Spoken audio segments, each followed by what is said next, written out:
Aloha, I'm Joel McCower, Chairman and Executive Editor at GreenBiz Group. First of all, let me just welcome you, as everyone else has. But we're going to follow right on the, the canoe metaphor, great metaphor. Thank you, Ramsey, for that.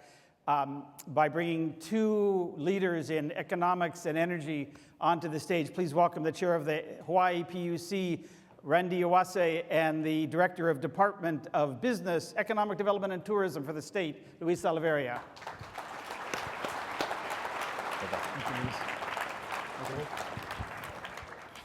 So you can tell who the Molahini is on stage. It's the only one wearing a Aloha shirt.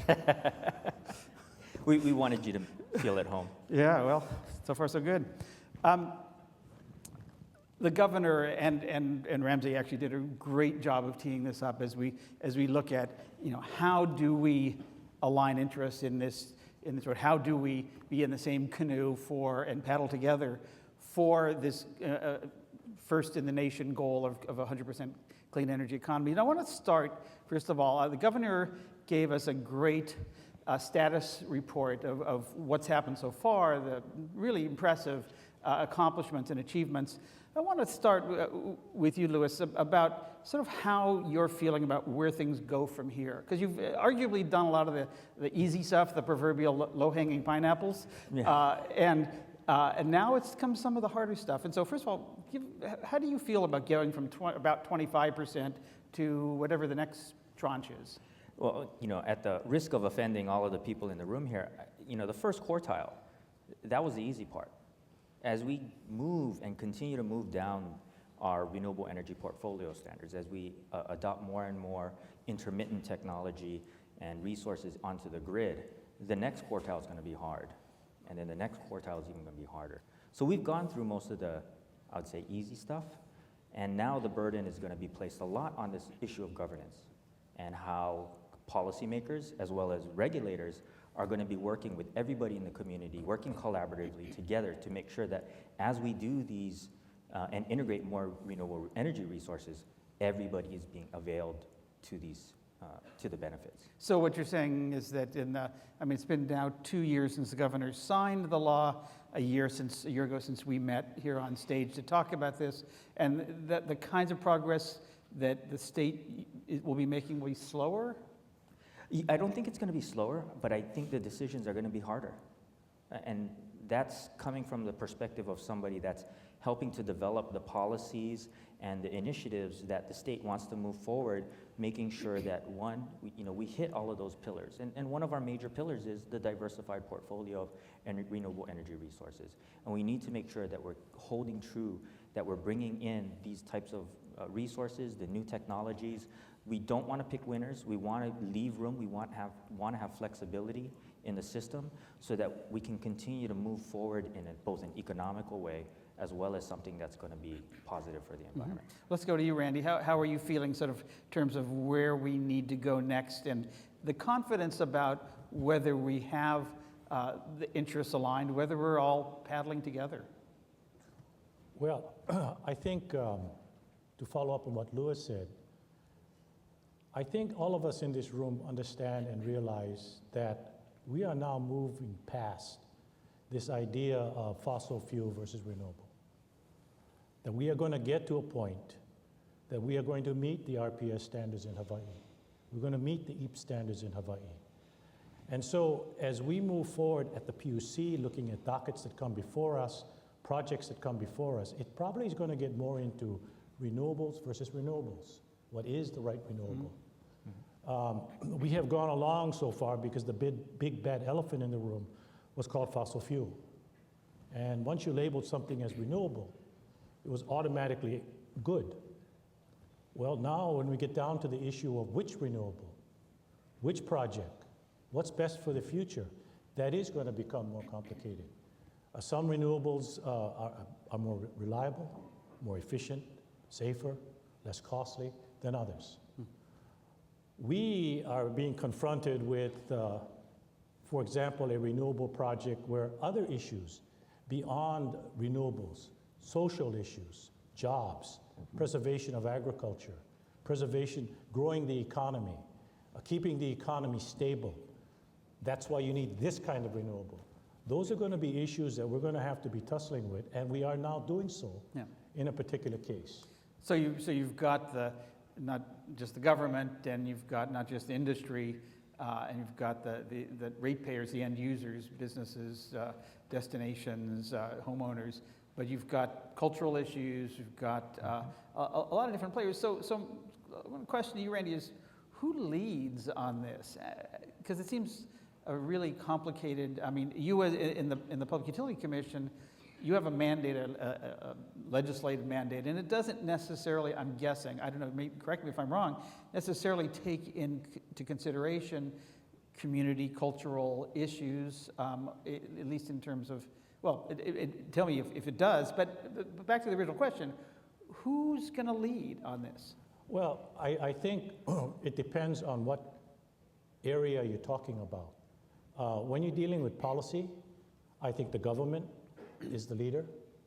I think all of us in this room understand just how important it is to have political leaders who are committed to renewables. We see this change at the national level. We see the head of the executive branch. We see members of Congress who say that there is no such thing as climate change.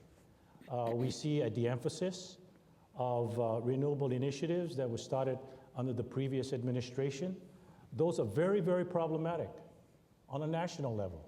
You just heard Governor Ige. And there are legislative leaders here who are committed to renewables. And I want to give a shout out to Governor Ige. I served with him 20 years ago in the Senate. I was a technology Neanderthal. He, along with Senator Fukunaga, were techies.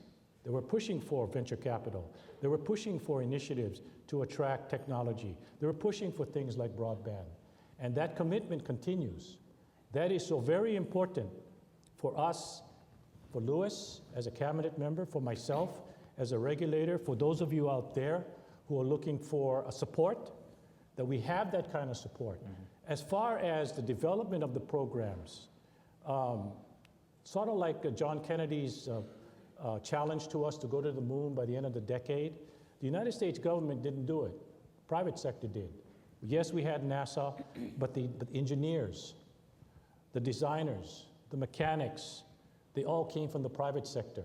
And so the innovation has to come from the private sector. From all of these people out here, we look to you to help us get to those goals. Okay, but you're not answering my question, which is you've got this complexity of technologies, of policies, of business models, cultural issues, and at some point, and I know we're at some of those points, they compete, they conflict. Yes. Yeah. And I want to ask you both, but stick with you, Randy, how do you manage, and who's going to lead on managing those conflicts? Is it somehow a consensus-based thing, or the governor do that, or is there some other entity out there? I think on a broad policy level, you're looking, I don't necessarily like the word consensus because it implies that everyone has to agree.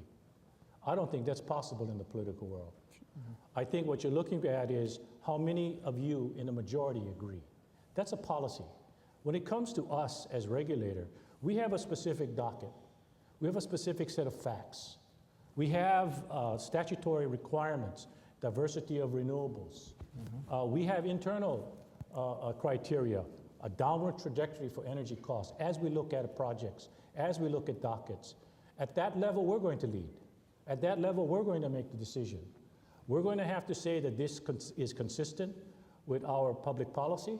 This is consistent with our internal belief that there should be a downward trajectory of energy costs. And whether we do it right or wrong, that's for the public to make a decision. I'm sure, Joel, that we are going to be making decisions. And these are the hard decisions to make. And everyone has to understand this. As we move forward with these renewable projects, it's not all going to be cheap. There's going to be cost involved, a capital cost for the utility, the cost of the renewable that may be higher for a specific type of renewable source. And so therefore, we're going to have to make that call, and we're probably going to have to, we will have to explain to the public, because ultimately, when you say who's to lead, it's why are you going to be leading? Who are you trying to send the message to? And that message has to go to the public. The people out there, the one I call the guy and the woman at the bus stop, they have to understand what this is all about. They have to understand the importance of renewable, understand that it helps to deal with climate change. And can you deal with that?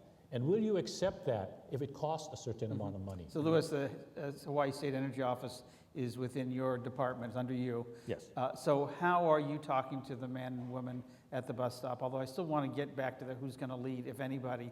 And if I can add on to what Randy said, and that is in many ways the burden of leadership, the burden of policy making, or the burden of regulator. I mean, the idea that you do have to make decisions from time to time, and going back to the whole context of why we're up here, aligning interests. You know, how do we align interests? Because not everybody is going to agree. Yeah. But it is the burden of leadership to go out there and make the decisions. And what we're doing is we're trying to make the decisions that's going to be in the public's interest. And so whether it's, continuing to save the environment, bringing down costs, making sure that we're doing it in a culturally sensitive manner, these are all of the different parameters that we're taking into consideration. So the leadership burden does fall upon on government and policymakers. It does. But it's also our job to make sure that as we continue to push forward, that everybody's interest is in some way, shape, or form being addressed. Well, one of the really hard parts of that is allocating the different technologies. How much of Hawaii's goal is going to be solar, wind, or biomass, or anything else. And of course, within each of those, there's many, many, many technologies, sub-technologies, and so on. How do those decisions get made? Because I imagine that everybody obviously wants a piece of the action. And that's probably one of the hardest single questions and challenges that we need to meet going forward. When you look at that policy, very foundational policy of a diversified portfolio, how do you divvy up the different types of resources? And there is an answer there. And I think it's a combination of what is the most economical, what's going to be most efficient and make the grid much more reliable. All of these different parameters it's like a jigsaw puzzle. It's not 25, 25, 25, 25, but these things are going to be evolve, and they're going to be dynamic over time. But at some point in time, we will be at 100%. What that allocation is between types of resources may shift and change over time. But then we also have to recognize from an economic development perspective is that you're still adding on more load, right? So as you add on more load and you want to continue to grow the economy. So adding on more load in terms of bringing more renewables on, or in terms of the demand? Demand is going to grow, right? As the economy grows. As the economy grows and everything grows. It's how do we address those things that were coming in? Obviously, when we want to grow the economy, we want to make sure that that our gross domestic product continues to increase, and that's going to take energy to do. And so when it does take energy to do, how are we going to start integrating those types of energy needs going forward? And so the things change. It's going to be very dynamic. Yeah.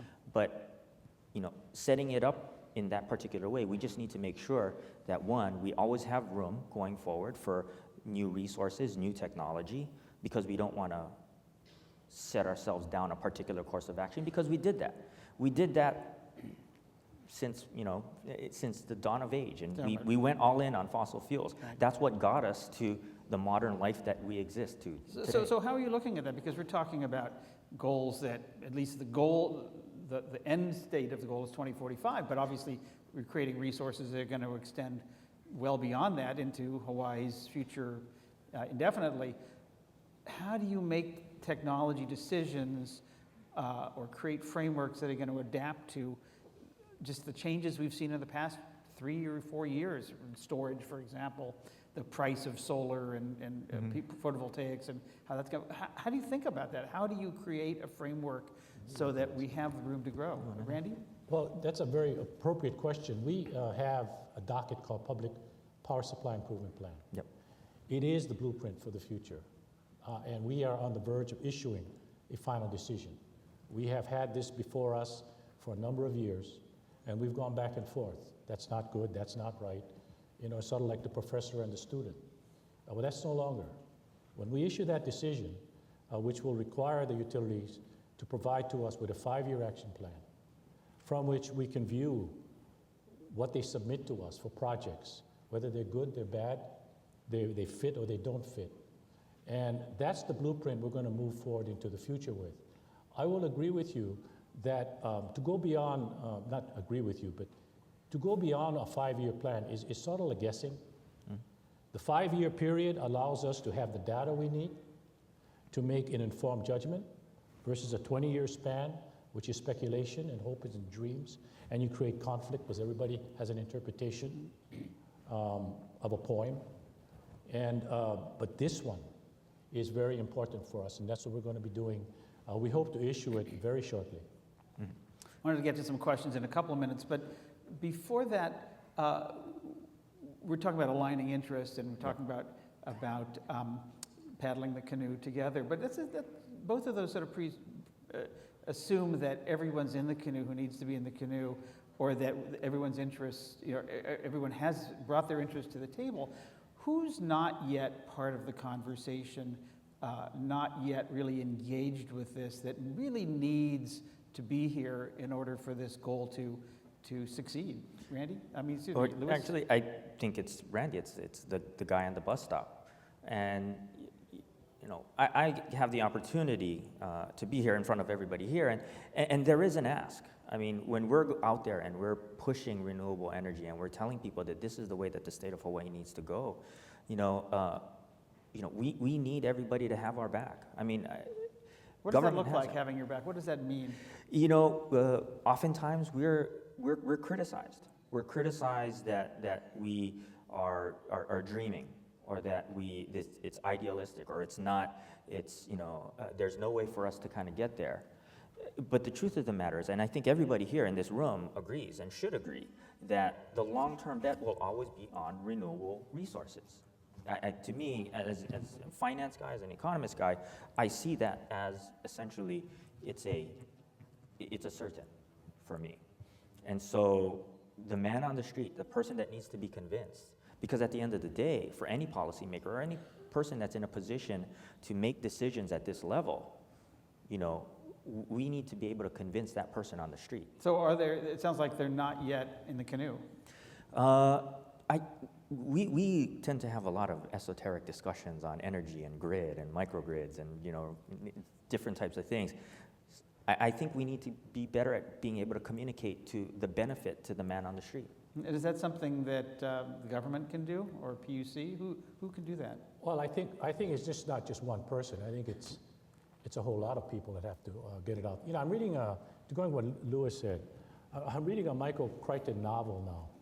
And one of the characters writing in his diary, they just have this newfangled thing called telephone. And so he writes in his diary that it's a curiosity. We don't need the telephone because we have the telegraph. Okay, that's where we are today. We have to go out there and convince the person at the bus stop, the public. I think they understand that this is good, but what they're going to be hit with is the reality of that good. It may be cost. Yeah. It may be delays. Yeah. And they're going to have to be with us to go through that. I mentioned John Kennedy's challenge to the moon. It fired up the public. The public was behind him. We're going to the moon. So the schools change. There were STEM programs. Colleges, everyone's going to the STEM program. It was a whole movement. Yeah. And that's what it's going to take. I don't think it's going to require a great amount of argument for the people to understand that this is very, very important for our future. Yeah, and it's going to be cost. Yeah. And the space program came because there was an existential threat called the Soviet Union. That's right. And we have an existential threat now called climate change, which hasn't yet quite risen to the national existential threat level yet, but that's a big issue. But Elaine, let's get to at least one question, hopefully. Yeah, so you answered the question in terms of who's being left behind, in terms of not being overlooked or not really as engaged, and you say it's the man on the street. But I think the question that a lot of people have online is, who specifically, which economic interests are being overlooked? So the tourism industry, how can they get more on board? What about other businesses, community leaders, technology innovators? Like how do you better address those groups specifically in terms of education or even engaging with the man on the street? Louis? So let's take business, obviously, it's an important part of my job. The idea that, you want people to make investments, you want businesses to make investments in renewable energy because the long-term benefit of those types of investments is always going to pay off for the business and for the investor. But the problem is always going to be, how do you get them through this this 5-year period? And that's why I think what Randy talks about is looking at these things in 5-year increments. And in many ways, I want to applaud the utility for taking that chunk in that way, is that how do you get them through those 5 years so that they can start reaping the benefits of making these types of investments? Because everything that we're doing right now is an investment.